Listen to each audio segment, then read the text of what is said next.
കസ്റ്റമറുടെ സജഷനിൽ നമ്മൾ ചെയ്ത് നോക്കിയൊരു ഫ്ലേവറാണിത്. എന്നാൽ കഴിച്ചവർക്കെല്ലാം അടിപൊളിയായിട്ട് ഇഷ്ടപ്പെട്ടൊരു ഫ്ലേവറും കൂടിയിട്ടായിരുന്നു ഇത് കേട്ടോ. പക്ഷേ ഇപ്പോഴും നമ്മളത് മെനു ലിസ്റ്റിൽ ഉൾപ്പെടുത്തിയിട്ടില്ലാത്തൊരു ഫ്ലേവർ കൂടിയാണ്. ചോക്ലേറ്റ് പിസ്ത കേക്കാണ് ഇത്.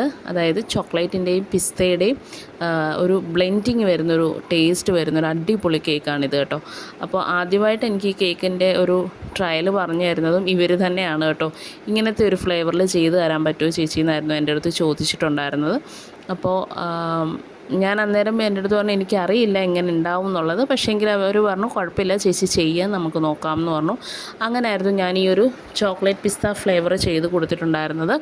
അപ്പം അന്നത് അവർക്ക് നല്ലോണം ഇഷ്ടപ്പെട്ടിട്ടുണ്ടായിരുന്നു. അതിനുശേഷം റിപ്പീറ്റഡായിട്ട് എനിക്ക് വന്നിരുന്ന ഓർഡറായിരുന്നു ഇത്. അവരുടെ അമ്മയുടെ ബർത്ത്ഡേക്ക് വേണ്ടിയിട്ട് സർപ്രൈസായിട്ട് എൻ്റെ അടുത്തുനിന്ന് ചെയ്തിട്ട് പോയതായിരുന്നു ഈ സെയിം കേക്ക് രണ്ടാമത്. അപ്പോൾ പ്രത്യേകിച്ച് വലിയ ഡിസൈനും കാര്യങ്ങളും ഒന്നും ഉണ്ടായിരുന്നില്ല. എൻ്റെ ഇഷ്ടത്തിനായിരുന്നു ഞാൻ ഡിസൈൻ ചെയ്തിട്ടുണ്ടായിരുന്നത്. അപ്പോൾ മുകളിലായിട്ടൊരു വൈറ്റ് ചോക്ലേറ്റ് ഗനാഷിൻ്റെ വെച്ചിട്ട് പിസ്ത ഫ്ലേവറിൽ നമ്മളൊരു ഡ്രിപ്പിങ് കൊടുത്തതിന് ശേഷം ഡാർക്ക് ചോക്ലേറ്റ് വെച്ചിട്ട് ഡിസൈനിങ് കൊടുത്തിട്ട് മുകളിൽ സിമ്പിളായിട്ടൊരു പൂവൊക്കെ വെച്ച് സൈഡിൽ 1-2 പെറ്റൽസ് വെച്ചതിന് ശേഷം ഹാപ്പി ബർത്ത്ഡേ ടോപ്പർ വെച്ചു. എന്നിട്ട് എന്നുള്ളൊരു ടോപ്പർ ഫോണ്ടൻറ്റിൽ ഞാൻ ചെയ്തിട്ടുണ്ടായിരുന്നത്.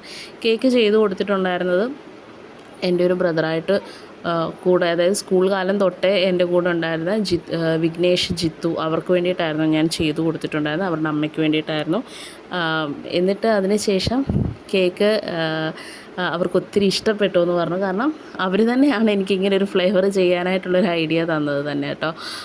അതിനുശേഷം എനിക്ക് കേക്ക് കട്ടിങ്ങിൻ്റെ ഒരു നല്ലൊരു ബ്യൂട്ടിഫുൾ വീഡിയോ കൂടിയിട്ട് എനിക്ക് ഇട്ട് തന്നിട്ടുണ്ടായിരുന്നു. ഒത്തിരി സന്തോഷമുണ്ടായിരുന്നു. Thank you so much for the order Jithu and Vignesh.